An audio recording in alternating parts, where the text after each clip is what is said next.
복되신 하나님의 말씀은 누가복음 22장 24절에서 30절입니다. 우리가 가끔 놀이터에 가보면 어린아이들이 진짜 잘 놀다가 싸우는 경우가 있어요. 그렇죠? 그 아이들 싸우는 거를 이렇게 보면 참 재미있어요. 어떤 아이가 장난감을 갖고 놀고 있으면 그것을 나도 갖고 놀고 싶은 거예요. 그러면 그냥 가서 나도 같이 놀아 그러면 될 것 같은데, 그거 말을 못하는 애들은 어때요? 그 옆에 서서 갖고는 놀고 싶은데 주지는 않을 것 같고, 그러니까 어때요? 막 우는 거죠. 왜 우냐 그러면 저거 갖고 놀고 싶은데, 그런 이야기를 해요. 그러니까 마음이 좀 소극적인 애겠죠.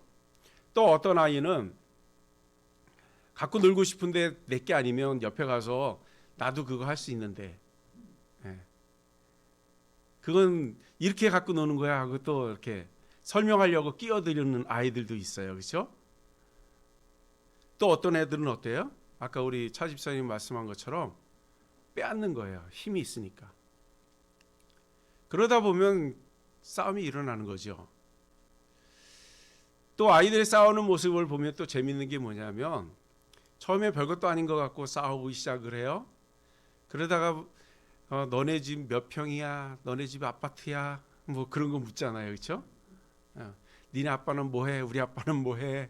우리 집에 큰 차 있어? 니네 있어? 뭐 그러면서 싸우잖아요. 그렇죠? 그런 거 보면 참 재미는 있어요. 그러나 그 아이들의 싸움의 결국은 뭐예요? 욕심에 관한 싸움이거든요. 내가 크냐 네가 크냐, 이것도 사실은 욕심이죠. 욕심. 그럼 그 욕심은 언제부터 생겼을까요? 우리가 태어나기 이전부터 욕심이라는 게 있었을까요? 성경에 보니까 하나님께서 아담을 이제 에덴 동산에 데려다 놓죠. 그리고 에덴 동산에 있는 모든 것을 다 네 거야 하고 줘요. 그러면 그거로 만족하면 좋을 것 같은데, 그렇죠? 에덴 동산에 얼마나 많은 것들이 있었어요. 그렇죠? 그래서 창세기 2장 16절에 보면 여호와 하나님이 그 사람에게 명하여 이르되 동산 각종 나무의 열매는 내가 임의대로 먹으라고. 자, 임의대로 먹으라고 했을 때 그 각종 열매는 어떤 거였을까요? 뭐 배, 수박, 포도, 사과, 귤, 뭐 이런 거 정도였을까요? 아마 그렇죠. 세계 각국에 있는 모든 과일들일 거예요. 그렇죠? 그것이 다 에덴 동산에 있었으니까 그걸 다 먹은 것도 내 임의대로 하는 거예요. 그리고 2장 16절에 보면 여호와 하나님이 흙으로 각종 들 짐승과 공중의 각종 새들을 지으시고 아담이 무엇으로 부르나 보시려고 그에게 가져갔다는 거예요. 그때 아담이 그 생물들의 이름을 다 정해주거든요. 그랬을 때 하나님이 뭐라고 하냐면, 야, 그거는 그렇게 지면 안 되지, 간섭하지 않으셨다는 거죠. 아담이 이거는 그냥 말이라고 할게요, 이거는 개라고 할게요, 이거는 오리라고 할게요. 그랬더니 어때요? 네가 부른 대로 다 나도 인정하겠다 하는 거예요. 자, 이쯤 되면 왕이 부럽습니까? 부족한 게 없잖아요. 내가 하고 싶은 거 다 할 수 있으니까. 그럼에도 불구하고 아담에게는 욕심이라는 게 있었어요. 에덴 동산이 그 모든 것을 다 임의대로 할 수 있음에도 불구하고 부족하다는 거예요. 자, 그러면 아담에게 부족한 게 뭐였을까요? 아담에게 부족한 것은, 자기는 피조물이고 하나님은 창조주잖아요. 근데 자기가 하나님처럼 되고 싶은 거예요. 욕심이 끝도 없죠. 예전에 우스개로 그런 얘기가 있어요. 서 있는 사람은 앉고 싶고 앉은 사람은 눕고 싶고, 그게 사람의 마음이라 그러잖아요. 유튜브에 보니까요, 또 재밌는 그림이 있어요. 어떤 아이가 창밖에 이렇게 앉아 있어요. 앉아 있는 이유는 걔가 좀 다리를 다쳐가지고 휠체어를 타는 아이였어요. 그러니까 창문 밖에 보면서 걸어 다니는 사람을 보면서 나도 저렇게 걸어봤으면 하는 게 꿈인 거죠. 그런데 이 걸어 다니는 사람들은 그러니까 자전거 타고 가는 사람을 보고 나도 자전거를 탔으면 하는 거예요. 또 자전거 타는 사람은 차 타고 가는 걸 보면서 나도 저 차 하는 데 가졌으면, 차 있는 사람은 더 고급스러운 차를 탔으면, 그리고 나중에 가보니까 뭐 비행기 같은 것도 소유하는 사람들 있잖아요. 소유했으면 좋겠다 이런 식으로 그 유튜브에서는 이렇게 표출이 되는 걸 봤는데요. 사람들의 그 욕심은 끝도 없다는 거예요. 피조물이 어떻게 창조주가 될 수 있어요? 우리가 어떻게 하나님이 될 수 있죠? 그럼에도 불구하고 아담은 하나님이 되고 싶었던 거죠. 자, 이 시간이 질렀습니다. 지나고 나서 이제 사람들이 본연의 이 속에 있는 그 욕심을 드러난 적이 있어요. 성경에 보면 흑암의 시대라고 불리는 시대가 있었어요. 그 시대가 사사기 시대인데요. 사사기 시대에는 하나님이 함께 있었음에도 불구하고 사람들은 하나님을 인정하고 싶지 않았던 시기가 있었어요. 하나님은 이스라엘의 왕으로서 그들에게 원하는 것을 다 주셨거든요. 그럼에도 불구하고 이스라엘 백성들은 하나님이 아닌 또 다른 왕이 필요한 거죠. 그러면서 계속 범죄를 합니다. 왜 그러냐 이렇게 질문하니까 사람들이 뭐라고 대답을 하냐면 사사기에 이렇게 이야기합니다. 우리에게 왕이 없으므로 우리의 옳은 소견대로 살았다고 이렇게 표현을 합니다. 왕이 없으므로 우리의 옳은 소견대로 살았대요. 그랬더니 그 결과물이 뭐예요? 흑암의 시대였다는 거죠. 10명의 사람들이 모여서 회의를 합니다. 의견이 몇 개가 나올까요? 10개가 나옵니다. 왜요? 10명의 생각들이 다 다르니까요. 그러니까 자기가 옳다라고 주장하기 시작하면 10가지 주장인 거예요. 하나로 합해질 수가 없다는 거예요. 자, 그런데 보니까 왕이 없으므로 내가 원하는, 내가 옳다고 생각하는 대로 살았다는 거예요. 그러면 무슨 말이에요? 다 자기 멋대로 사는 거 아니에요? 그럼 자기 멋대로 산 게 뭐예요? 우리가 계속 얘기하는 것처럼 욕심에 따라 사는 거 아니겠어요? 어떤 사람이 이게 필요해요. 근데 그게 자기한테 없어요. 그럼 나한테 들어오게 해야 되잖아요. 그럼 어떻게 해야 돼요? 일을 하고 돈을 벌어서 그걸 사든가 해야 되는데 내 옳은 소견대로 해야 되잖아요. 근데 난 지금 돈을 가진 게 없어요. 그럼 어떻게 해야 되죠? 뺏고 또 뺏기려고 할까요? 안 뺏기려고 해요. 그럼 싸워요. 그러다 보면 누구가 다치거나 죽지요. 지금도 그런 일들이 벌어지잖아요. 그렇죠? 남의 것을 가져오는데 돈 안 주고 가져올 수 있어요? 못 갖고 오니까 싸우게 되고 그러면서 사람을 죽이기도 하고 다치기도 하고 지금도 그 일들이 계속 벌어지잖아요. 그게 나쁘다는 걸 알면서도 내 옳은 소견대로 한 거죠. 그 왜 그 옳은 소견대로 하냐 했더니 왕이 없어서 그렇다는 거예요. 왕이 뭘까요? 왕이 오늘 본문에도 보니까요. 왕은 다스리는 사람이래요. 이방의 왕들은 다스리는 사람. 그러니까 높은 사람이겠죠. 그러니까 사람들은 그 높은 자리에 다 올라가고 싶은 거예요. 오늘 예수님의 제자들도 예수님 앞에 누가 더 크냐고 지금 이야기하고 있잖아요. 누가 더 크다는 이야기는 뭐예요? 누가 더 높이 올라갔느냐라는 얘기를 하고 싶은 거겠죠. 하나님이 이스라엘 백성들을 다스리고 통치할 때는 하나님이 책임을 졌어요. 그들이 굶주리는 거 보며 먹을 걸 주시고 적군을 만나면 물리치게 하시고 늘 안전하게 보호하고 지켜주셨는데 사람들은 그 하나님이 아닌 이제 내가 원하는 왕을 세우기를 원한다는 거죠. 그리고 내가 그 자리에 올라가고 싶은 것이 사람의 욕망인 거죠. 에덴 동산에 아담이 그랬던 것처럼 우리에게도 그런 욕심들이 있는 거예요. 법 없이 사는 수 있는 사람들도 있다 그러잖아요. 그 사람들은 그런 욕심이 없을까요? 다 있습니다. 누구에게나 욕심은 있어요.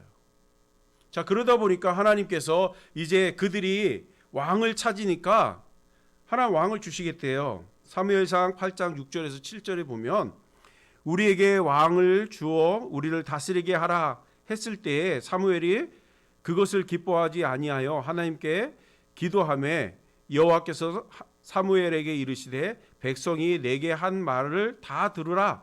이는 그들이 너를 버림이 아니요 나를 자기들의 왕으로 세우지 못하게 하려 함이라는 거예요. 그러니까 하나님이 이제 왕 아니고 다른 사람이 왕 되기를 원합니다라고 원한다는 거죠. 그러니까 하나님을 이제 떠나고 싶은 거예요. 하나님은 자꾸 우리에게 간섭하셔요. 잘못할 때마다 뭐래요? 너 그렇게 하면 안 돼 하고 이야기하잖아요. 그러니까 그 소리가 듣기 싫은 거예요. 난 높이 올라가야 되는데 너무 욕심 부리지 말라고 얘기하고 가진 걸 옆에 있는 사람들 나눠주라고 그러고 최고가 되려고 하지 말고 함께 더불어 살아야 된다고 자꾸 얘기하시니까 우리의 욕망을 자꾸 꺾는 것 같은 느낌이 아니에요? 우리를 계속 간섭하시는 것 같지 않아요? 그러다 보니까 하나님이 아닌 왕을 세웠으면 좋겠다는 거예요. 우리를 위해서 우리를 지키는 왕, 그 왕이 필요하다는 거예요. 왜냐하면 그렇게 뽑은 왕은 백성들을 어떻게 할까요? 감 나와라 대추 나와라 계속 간섭할까요? 그러지 않죠. 백성들이 원하는 대로 다 해주고 그 자리를 놓치지 않으려고 하지 않아요? 그러니까 잘못해도 잘못했단 말 하지 않고요. 그러나 하나님은 그렇게 하지 않으시니까 하나님이 좀 불편한 거예요. 그러니까 하나님을 떠나서 자유롭게 우리끼리 평화하게 살겠다라는 생각을 갖는 겁니다. 자, 이제 계속해서 시간이 흘렀습니다. 예수님 당시까지 왔네요. 자, 예수님이 당시까지 왔더니 예수님 당시에 이제 하나님을 잘 섬긴다고 하는 사람들이 누굴까요? 대제사장이나 하나님의 말씀을 많이 안다고 하는 서기관, 바리새인, 사두개인 뭐 이런 사람들 아니겠어요? 자, 이 사람들은 하나님에 대해서 잘 안다고 자칭하는 사람들이에요. 그리고 백성들 앞에서도 하나님과 우리 사이에 중간자 역할을 하는 사람이잖아요. 그러면 그 사람들이 해야 할 일들은 메시아가 오시기 전까지는 그 일들을 감당하다가 예수님이 오면 예수님께 다 내려놓는 거예요. 그래야 메시아인 예수님이 그 일들을 감당해 나가는 것이 하나님의 계획이거든요. 그런데 이들의 마음속에 뭐가 있다고요? 높아지기를 원하는 거예요. 누가 더 높으냐라는 거죠. 근데 그 높은 거에 대해서 맛을 본 사람들은 내려놓기가 쉽지 않은 거예요. 하나님의 이름으로 제사장 역할을 하고 하나님의 이름으로 선생 역할을 했는데 그걸 다 내려놓으라고 하면 내려놓을 수 있겠어요? 내려놓을 수가 없는 거예요. 그러다 보니까 하나님의 아들인 예수님이 오셨는데 내려놓기가 불편한 거예요. 여태까지 자기가 누렸던 것들이 있는데 그걸 누리지 못하게 되니까 어떻게 돼요? 그들이 예수님을 죽이자라고 생각하는 거예요.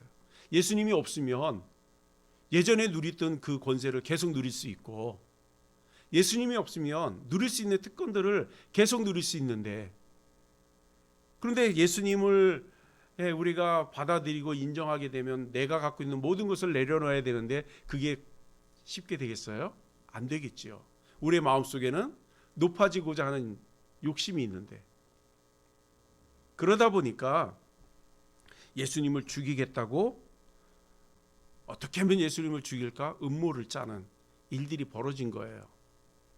자, 그런데 오늘 좀 당황케 하는 것은 뭐냐면 그들은 그렇다 치더라도 예수님의 제자들은 예수님이 하는 모든 행적을 같이 3년 동안 따라다니면서 보고 듣고 먹고 함께 했잖아요. 그렇죠? 그렇다면 예수님이 지금 예루살렘에 들어온 목적이 뭔지를 잘 아는 사람이에요. 예수님이 어떤 분인지 잘 아는 사람들이에요. 그렇죠? 저 그런 상황 가운데 예수님이 지난주에 뭘 하셨죠? 성찬식을 했잖아요. 만찬. 그렇죠? 만찬을 하면서 예수님이 떡을 떼면서 이건 내 살이다 하고 떼어주시고, 또 포도주를 따라 주면서 이건 내 피다라고 말씀을 하세요. 그렇죠? 그리고 우리가 유월절에 대한 개념도 우리가 좀 돌아보고 살펴봤잖아요. 지금 예수님은 십자가를 앞에 두고 우리의 모든 죄를 대속하기 위해 십자가에 올라가서 이제 몸도 상하고 피를 다 쏟으시고 이 땅을 떠나는 그 아픔의 시간이 지금 이 시간이거든요. 왜냐하면 식사를 마치고 나서, 그러니까 지난주에 살펴본 만찬은 그 만찬 끝나고 지금 이 일이 벌어진 거니까. 그러면 지금 제자들의 마음은 좀 숙연해져야 되지 않아요? 지금 예수님이 만찬 가운데 이건 내 살이야, 이건 내 피하고 나눠줬어요. 그러면 마음이 좀 숙연해질 것 같은데, 엄숙한 분위기일 것 같은데, 그런데 그 분위기 가운데 예수님의 제자들 뭐 하고 있어요? 네, 싸우는 거예요. 그 싸움 내용이 예수님 십자가에 절대 올라가면 안 됩니다, 우리가 막아야 됩니다, 이런 싸움이면 괜찮아요. 예수님을 내어놓으면 안 됩니다, 우리가 어떻게 해서든 예수님 보호해야 됩니다, 이런 얘기를 가지고 논쟁을 하고 있다면 상관이 없잖아요. 그런데 지금 예수님의 제자들이 뭘 얘기하냐면, 이제 예수님이 하나님의 나라에 임하게 되거든 나는 어디에 앉아 있을까, 이거 갖고 싸우는 거예요. 얼마나 높은 위치에 내가 갈까. 지금 그걸 가지고 싸울 때입니까? 아담 시대부터 지금 예수님의 시대 그 제사장들, 그러니까 하나님을 가장 가까이 섬기고 모신다는 사람들조차도 지금 예수님에 대해서 오해를 하고 자기들이 누렸던 그 권력을 빼앗기지 않으려고 이렇게 다툼을 하는 것을 예수님 보면서 마음 아파하시는데, 자기와 먹고 동고동락했던 자기의 제자가 그것 가지고 또 싸우고 있는 걸 볼 때 예수님의 마음은 어땠을까요? 예수님의 마음은 참 많이 무겁고 많이 아프고 많이 슬펐을 거예요. 그런데 오늘 본문에 보면은 예수님이 그 제자들을 야단치는 장면이 나오질 않아요. 왜 싸우냐고, 세상 사람들이 그 권세 다툼하냐고 이렇게 얘기하지 않으세요. 뭐라고 이야기했냐면 25절에 보면 이방인의 임금들은 사람들을 주관하고 다스린다고 하죠. 통치한다는 거예요. 자기 권력을 가지고 다스리고 통치를 한다는 거예요. 그러나 예수님의 나라는 어떤 나라라고 얘기합니까? 예수님의 나라는 다스리고 통치하는 나라가 아니라고 이야기를 합니다. 예수님의 나라는 섬기는 나라라고 이야기합니다. 거기 27절 끝에 보니까요, 그러나 나는 섬기는 자로 너희 중에 있다라고 얘기하죠. 예수님이 이 모습을 그냥 오늘 말로만 이렇게 말씀하셨다면 그냥 그러려니 할 수 있어요. 그렇죠? 그러나 예수님이 공생애를 시작한 이후에 제자들과 동고동락하면서 늘 보여준 게 뭐예요? 섬김이죠. 병든 자를 치유하느라고 어쩔 때는 밥을 못 먹고 밤 늦은 시간까지, 또 새벽 미명에 일어나가지고 기도할 시간도 없이 사람들이 찾는다고 그래서 기도하다 말고 가서 병 고치기도 하고 그런 일을 하잖아요. 또 예수님께서는 가난한 고아와 과부들을 돌아보고요, 굶주린 자에게 먹을 것을 나눠주고요, 또 소외된 사람들에게 벗이 되어 주시고요. 그러면서 그들에게 가서 어때요? 왕 노릇합니까? 그렇게 하지 않잖아요. 섬기고 대접하고 계속 보살피는 일들을 하셨거든요. 그것을 옆에서 제자들은 다 보고 있었지 않았어요? 그것이 하나님의 나라라고, 그것이 하나님을 기쁘게 하는 일이라고 예수님은 계속 보여주셨어요. 그럼에도 불구하고 제자들은 오해를 하는 거예요. 이 이스라엘 백성들과 같이 메시아가 오면 왕이 될 것이고, 왕이 되면 이 속박에서 우리를 해방시켜 줄 거라고, 로마 군대들로 다 물리칠 것이고 우리를 평정케 인도하실 거라고 착각을 하는 거죠. 그러다 보니까 권력 욕심이 나서 누가 더 높은 자냐고 서로 싸우는 겁니다. 그래서 주님은 우리에게 분명하게 이야기합니다. 하나님의 나라는 권력을 다스리는 곳이 아니라 섬기는 곳이라고. 자, 섬기는 곳이면 그 섬기는 곳에 있는 백성들은 어떤 사람들일까요? 권력이 있어야 움직이는 나라일까요? 권력이 없어도 움직일 수 있는 거 아니겠어요? 왜냐하면 다 섬기는 마음을 갖고 있는데, 너나 나나 할 것 없이 계속 섬기는 마음을 갖고 있는데 권력이 필요합니까? 서로 좋은 곳이면 다 좋은 거가 되는 거 아니겠어요? 그래서 예전에 우리 목사님들 가운데 예화 가운데 그런 얘기를 많이 했어요. 천국에 가면 숟가락이 뭐 긴 숟가락이 있다고 들어보셨어요? 그 왜 그렇게 큰 숟가락이 있냐 했더니 뭐 먹고 싶다면 떠가지고 저 반대편에 있는 사람 먹여주는 거래요. 그리고 그쪽 건너편에 있는 사람도 내가 먹고 싶은 거 떠서 주는 거래요. 그래서 하나 천국은 큰 숟가락이 있대요. 근데 지옥은요? 지옥에도 큰 숟가락이 있대요. 근데 그 사람들은 자기가 먹으려 하다 보니까 이게 입이 안 돼가지고, 워낙 크니까 입이 안 맞잖아요. 그게 굶어서 죽는데요. 우스개로 아마 그런 얘기를 했겠죠. 그러나 요지는 뭐예요? 하나님의 나라는 섬기는 사람들만 모이는 곳이에요. 싸움이 있을 수가 있나요? 다툼이 있을 수 있나요? 욕심이 있을 수 있나요? 없다는 거예요. 그래서 잠언에 보면 게으른 자들은 개미에게서 배워라 그런 얘기를 해요. 그러면서 거기에는 두령도 없고 간역자도 없고, 그러니까 관리하는 사람 없다는 거예요. 그럼에도 불구하고 그들은 규칙적으로 살아간다는 거죠. 사람들은 자기들의 욕심을 채우려다 보니까 왕이 필요했었는데, 하나님 원래부터 왕정 정치가 아니었어요. 하나님 신본 정치거든요. 하나님이 다스리는 나라였어요.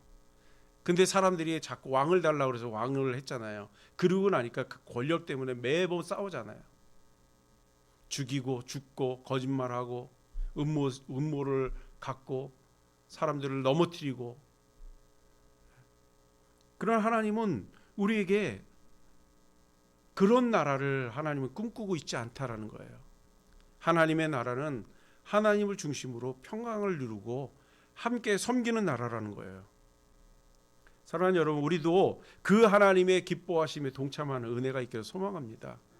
우리가 이웃을 섬기고 돌아볼 수 있는 그런 저와 여러분이 되시길 주님의 이름으로 축복합니다. 우리가 지난주까지 살펴본 사도 바울이 그렇지 않아요? 그가 복음을 받아들이기 전에는 그 사람도 똑같이 권력을 눈이 얻었던 사람 아니에요? 그래서 다니는 곳마다 나는 바리새인 중에 바리새인이고 로마의 시민권을 가지고 있고 나는 가말리엘 선생님한테 배웠고 부족한 게 없다고 막 입으로 떠들어다니던 사람 아니에요? 그리고 그 권력에 힘입어서 예수 믿는 사람들 옥에 가두고 하는 일들을 즐겨 했던 사람이 그 사람이잖아요. 그리고 앞으로의 미래는 보장이 되어 있죠. 얼마큼 높은 사람이 될지 모르지만 가만히만 있어도 그는 분명히 신분이 상승되는 사람이거든요. 그랬던 그가 예수님을 믿고 어때요? 그 모든 것을 다 배설물로 여겼다는 거예요. 예수님 믿기 전에는 남들보다 높이 올라가야 되고요. 남들보다 많이 가져야 되고요. 많은 인맥을 갖고 있어야 되고요. 그래야 그가 높아질 수 있거든요. 그러면 밑에 있는 사람들을 돌아볼 겨를이 있나요? 없지요. 계속 높아져야 되는데. 자기에게 걸림돌이 되는 거 있으면 가만둘 수 있어요? 가만둘 수 없다고요. 그랬던 사도 바울이 이제는 예수님을 믿고 나니까 어때요? 그것을 다 배설물로 여기고 버렸대요. 그리고 나서 한 일이 뭐예요? 복음을 들고 세계에 다니면서 섬기는 일을 하잖아요. 죄가 없지만 옥에 갇혀야 되고 매를 맞아야 되고 돌에 맞아 죽을 뻔도 하고, 때로는 자기가 정말로 개척한 고린도 교회나 갈라디아 교회 같은 경우 어때요?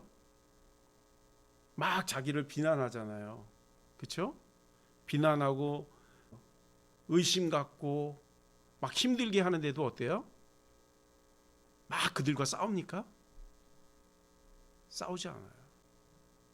계속해서 하나님의 사랑으로 그들을 품고 그들과 교제하면서 그의 오해된 부분들을 하나 둘 해결해 가는 것을 봐요. 그렇게 하기는 참 시간이 많이 걸립니다. 힘으로 안 돼! 딱 한번 하든가 이렇게 해! 했으면 금방 해결될 문제거든요. 그런데 사랑으로 그것을 이해시키고 설득시킨다는 건 시간이 굉장히 많이 필요한 겁니다. 그런데 사도 바울이 예전 같았으면 막 자기 멋대로 했겠죠. 권력이 있으니까. 그래서 스데반 집사님도 죽인 거 아니에요? 그런 권력으로 막 휘둘렀을 텐데 예수 믿고 나서는 인내를 합니다. 하나님의 나라는 섬김의 나라라는 것을 분명하게 깨닫고 있기 때문에 자기가 이 오해받고 누명 쓴 거를 해결할 때 화를 내지 않아요. 설명을 하고 기다려주고 설득을 하고 기다려주고, 그러니까 나중에는 다 그 교회가 다시 돌아오지 않습니까? 그리고 더 화목한 교회로 바뀌고 성장하지 않습니까? 사랑하는 여러분, 우리는 사도 바울과 같은 인내가 있을지 우리에게는 잘 모르겠어요. 그러나 주님은 우리에게 말씀하세요. 나는 섬김의 나라를 너희들에게 물려주기를 원한다라는 거예요. 자, 섬김은 어떤 것이 섬김일까요? 그것도 사람들마다 다 달라요. 그렇죠? 어떤 사람들은 가난한 사람에게 먹을 걸 주면 섬김이라고 생각하는 사람도 있을 거고, 어떤 사람은 사도 바울과 같이 끝까지 기다리고 참아주는 것이 섬김이라 생각하는 사람들도 있을 거고, 뭐 무거운 짐을 들고 가는 어떤 할머니의 짐을 대신 들어주는 거, 뭐 이런 것도 섬김이라고 생각할 수도 있어요. 어떤 모습이 섬김의 모습인지는 잘 몰라요. 그러나 우리가 그 하나하나 하는 행동들이 하나님이 기뻐하는 일이면 그것은 섬기는 일입니다. 우리에게 주어진 그 삶 속에서 우리를 이웃을 섬기고 함께하는 은혜가 있기를 소망합니다. 그래서 우리가 예수 믿는다라고 할 때 주변에 있는 사람들이 그럼 그렇지, 저 사람 예수 믿으니까 저런 삶을 사는 거야 하는 이야기를 듣는 은혜가 있기를 소망합니다. 그럼 먼 훗날 주님 앞에 갔을 때에 주님이 뭐라고 하실까요? 30절을 우리 같이 읽어볼까요? 30절입니다. 함께 읽겠습니다. 시작. 너희로 내 나라에 있어 내 상에서 먹고 마시며 또는 보좌에 앉아 이스라엘 12지파를 다스리게 하려 하노라. 우리가 섬기고 봉사하고 하나님을 기뻐하게 하는 삶을 살게 되면 하나님의 나라에서 어떻게 한다고요? 하나님의 나라에서 한 상에 둘러 앉아서 같이 먹고 마시고 하나님께 영광 돌리는 그런 복된 삶을 살게 될 거라고 오늘 우리에게 말씀하시는 줄 믿습니다. 우리 사랑하는 성도님들도 오늘 말씀을 통해서 또 우리의 삶이 어떠한 삶을 살아야 되는지 한번 돌아보고 하나님이 기뻐하는 삶을 사는 복된 저와 여러분이 되실 주님의 이름으로 축복합니다. 기도하겠습니다.